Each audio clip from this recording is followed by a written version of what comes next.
I'm Chanaye Jackson, and this is the Idea to Empire podcast, where we go and talk about advice, tips, tricks, and ideas to get you through the frustration and overwhelm as a very, very busy entrepreneur, business owner, in person living in the world.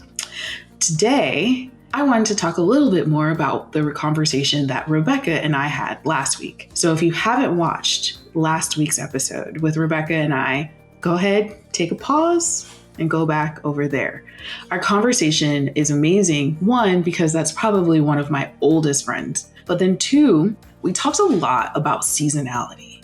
And that's the part of the conversation that I want to extend today. So let me start at the top. What is seasonality in business? There are actually two definitions, one that's more official, and then the other one that has become what I believe in.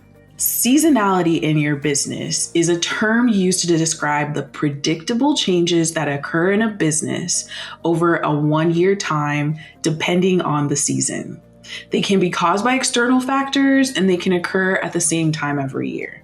So one example is a Halloween shop with all the costumes and the candy and the masks and the face paint. They probably have a boom come September. They're probably just going for it in October. But then once November rolls around, they're pretty much done. They're a Halloween business. The same thing can be said about gym memberships, for example. At the beginning of the year, they probably have a boom of all those people wanting to get their summer bodies and, get off that holiday weight. And then there's probably another boom when the summertime hits, where everybody's on that last minute push to get their summer body ready. There's peaks and there's troughs, right? So there's the Halloween business, there's the gym, and I would even say in all of our businesses, there's peaks and there's troughs. I would even say, and this is the second definition, this is my definition, that really there's a seasonality in the way in which we actually run our business. When we think about seasonality, according to that first definition, it's really related to revenues, profits, expenses, etc.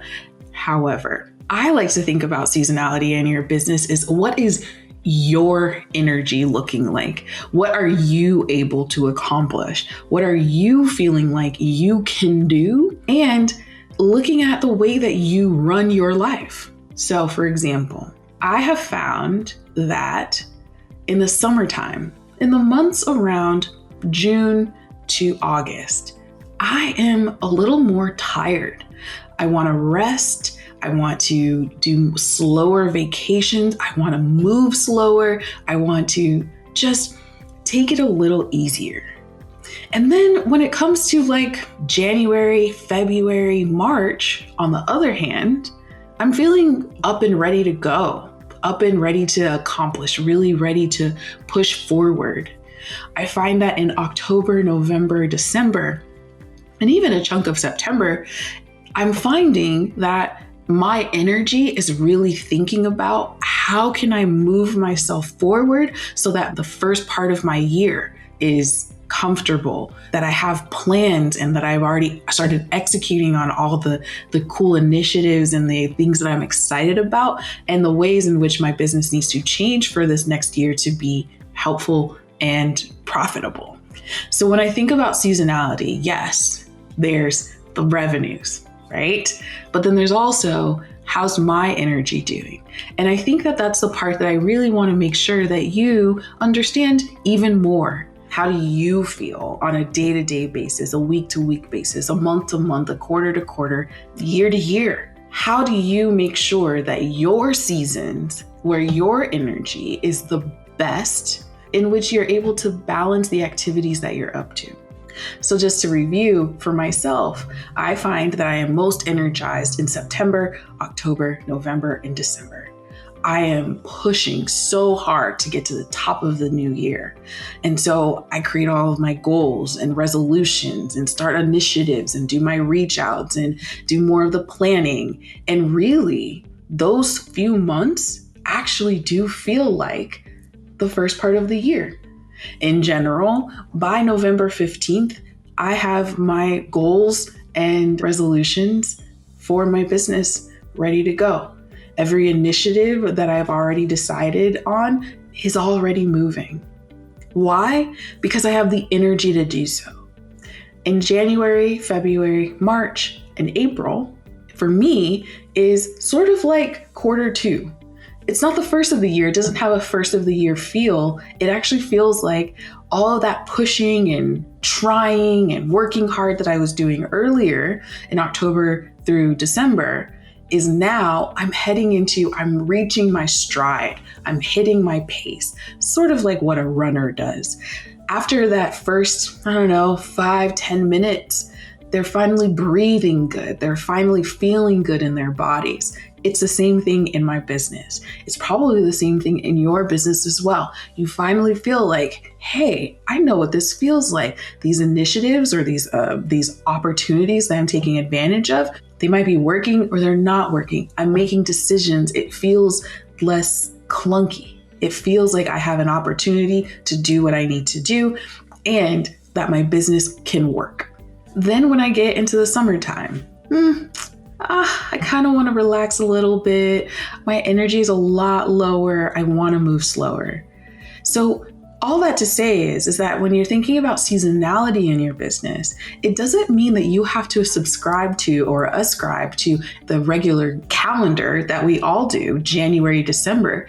Your calendar for your business could be October to September.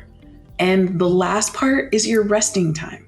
Because think about it. We have daylight savings time because we're trying to get more sun in the daytime, and then we're trying to save more electricity and all of these things. There's a bunch of things that we're trying to do when we have daylight savings time. Well, this is kind of the same idea. There's so many ways in which the way that we operate in our real lives translates into our business. And so when we think about what's happening in our lives, we should also be thinking about that this is also being reflected in our business. Our seasons in our lives also are replicated and are seen inside of our businesses. And there is absolutely no shame in that.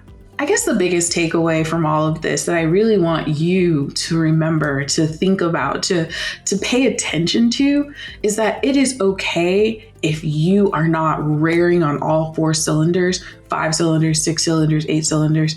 If you're not raring to go all the time, it's okay. I tell my clients all the time, I want you to follow your energy. And follow your energy doesn't mean like, oh, you're going to be lazy and you're going to just sit on the couch and eat bonbons. No, what I'm really talking about is follow your energy in that sometimes we need to rest to be able to be our best. And sometimes that rest is a season in our lives and in our business that isn't just one day, one weekend, 1 week, one vacation that we take with our families or our friends. Sometimes it is a quarter of a year.